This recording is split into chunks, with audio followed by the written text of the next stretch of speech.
All right, hello YouTube. Welcome to another installation of me just fixing random cars that I own. Today I'll be working on my 1964 and a half Ford Mustang. I'm not going to argue, it's a 64 and a half. Call it an early 65 or whatever you want. It is different.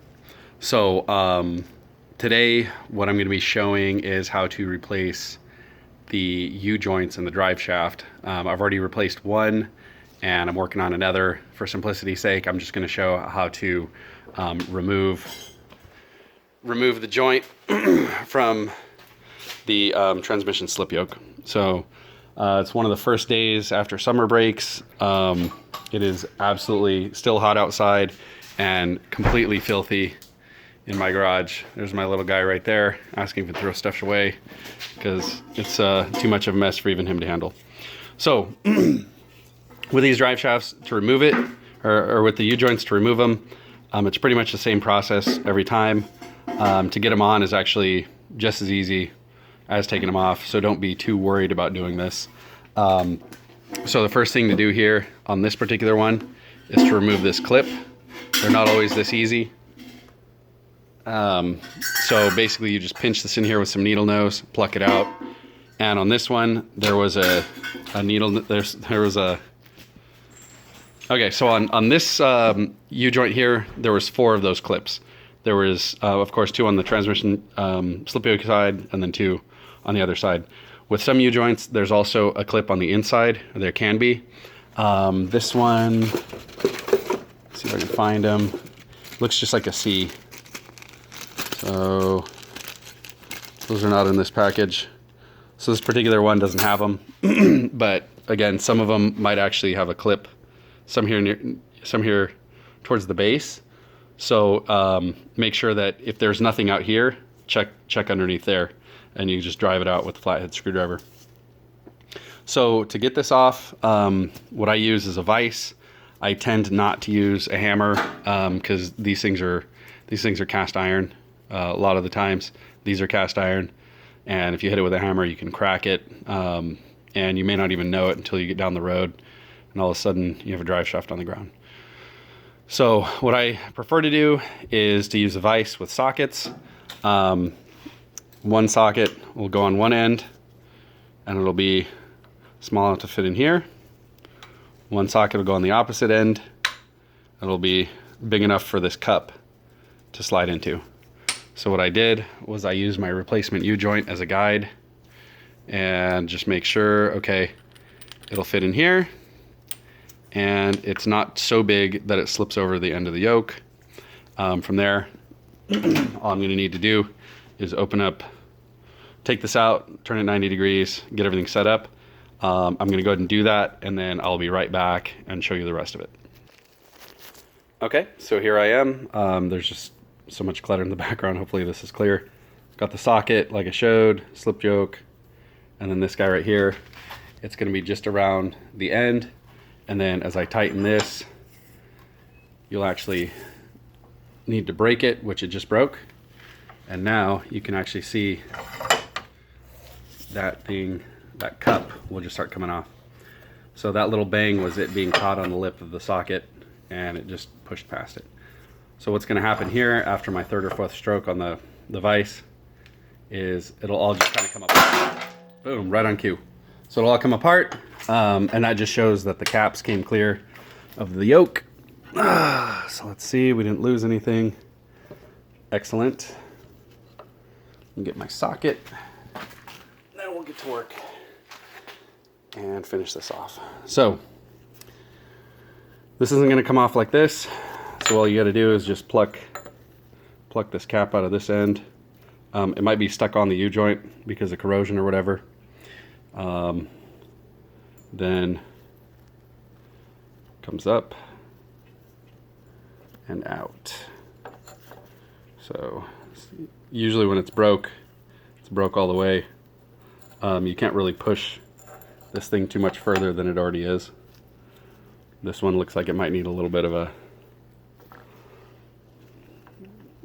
an extra tap there. And clear. So tap that out. It'll just pop out. let's take a look at this U-joint before we go any further. So this one right here, probably not the factory original, probably pretty darn close. I lubricated this, I'm embarrassed to say it's probably about 15 years ago was the last time this got any lubrication.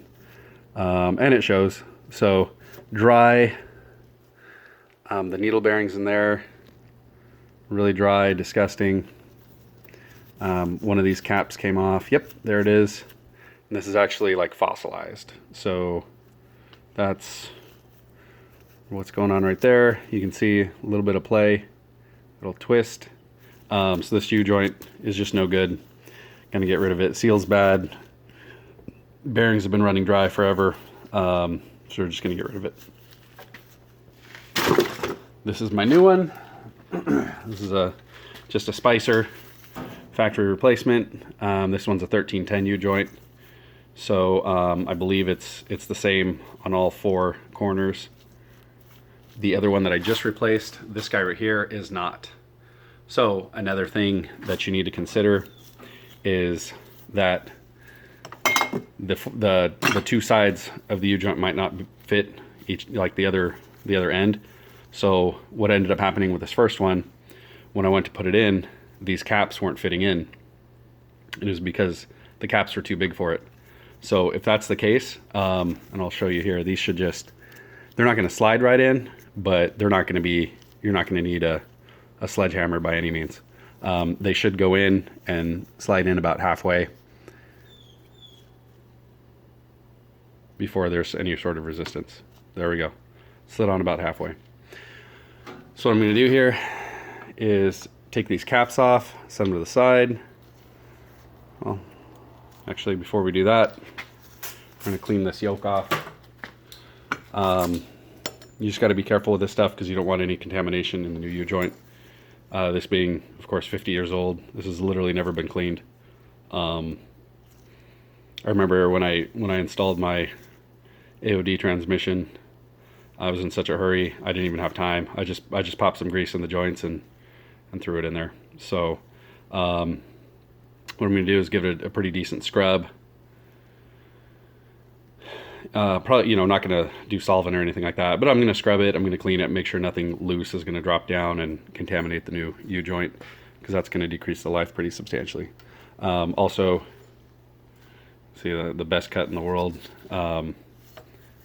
got a little bit of dookie on it that I'll have to clean off, but this actually, I had to cut, I think I used a cutoff wheel, which is sad. This was like an extra inch, and it would not fit the new transmission. So all I had to do, I swapped it from a C4 3-speed to a AOD 4-speed. So all I had to do was just cut this off, and then the drive shaft fit perfectly, slip yoke fit perfectly.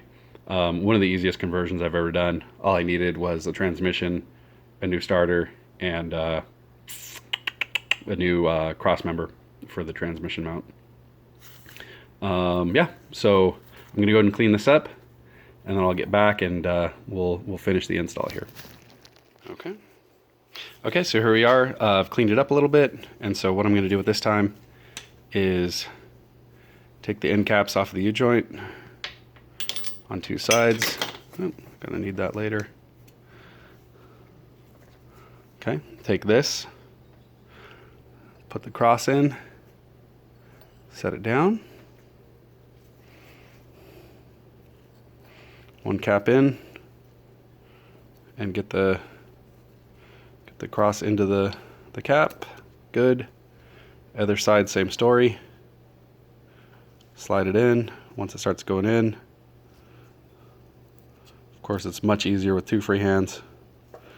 There we go. Okay. Beautiful. Okay.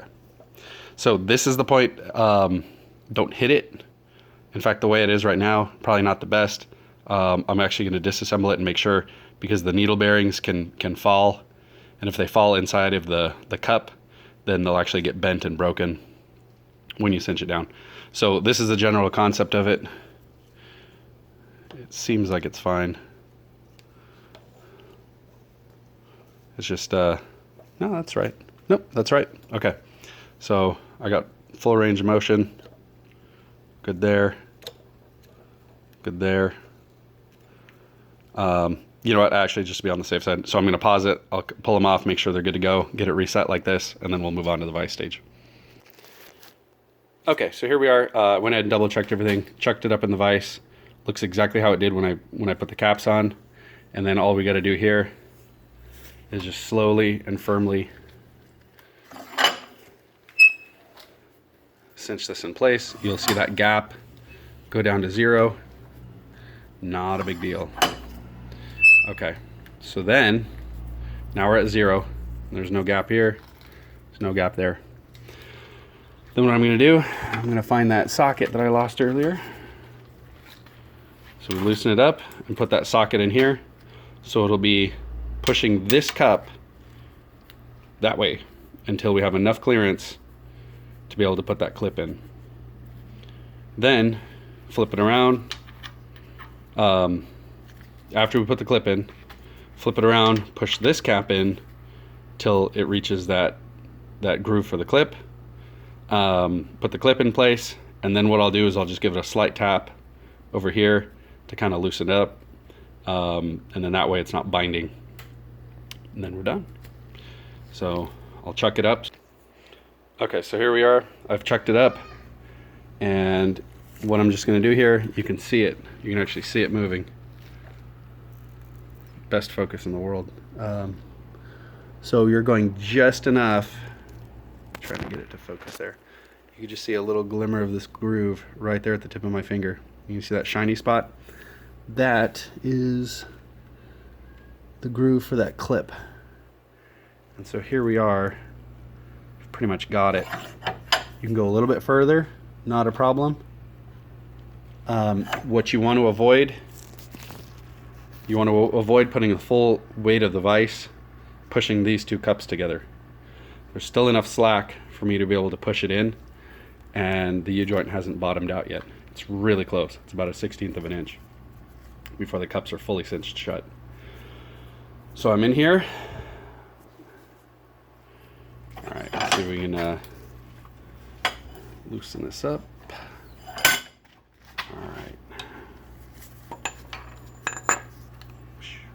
Okay. So for our clips, I'm going to take one of these metal clips out, stick it in place there. I'm going to pause it and get that done. I can open the vise with my knee, but I can't take the clips out of the bag with my knee. Just 1 second. Okay, so I got the clips pulled out.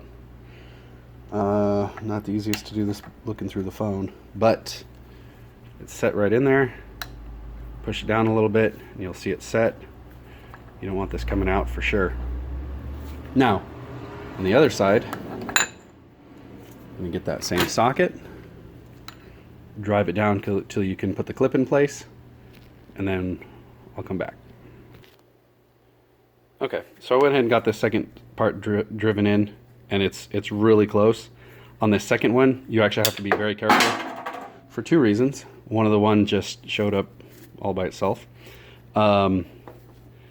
This right here, you can actually see this is pushed up a little bit, and that's indicating that there's pressure from this cap pushing this clip up, and that's not a good thing.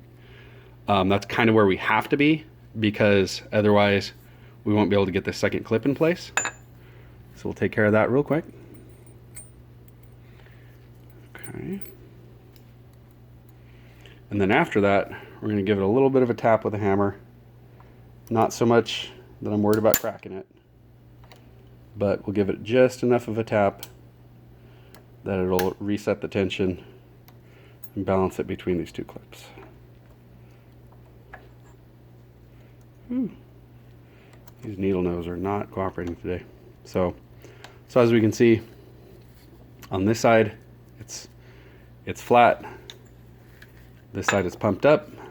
So we're gonna give this a couple taps to help settle it back down. The second half is this. The seals on these U-joints are so good that they're like actually airtight with the grease in them. So when I push those 2 caps closed, it actually put air pressure inside this and popped this cap off. Something to think about. So I did get lucky, didn't get any crap in here, didn't damage it. Just something to think about, and it is definitely a concern. So at this point, that's how you replace one side. I ended up doing this I'm going to end up doing it 2 sides on this joint and then 1 side on my drive shaft, and that completes the set. They're all pretty much done the same way. Again, the only thing that you got to watch out for is your replacement U-joint. If it has a groove at the base here, that's going to be an indication that you probably have a clip at the base. There's also, like on the drive shaft itself, there will either be a strap bolt holding this down or like an actual metal strap that holds it down. So that, not a big deal. You just use a wrench and you get it taken off. That's about all I got. Just pay attention to what you're doing. Don't mess up the new parts, and watch out for where the stuff rolls when you drop it. Look forward to any comments or questions. Thanks. Bye.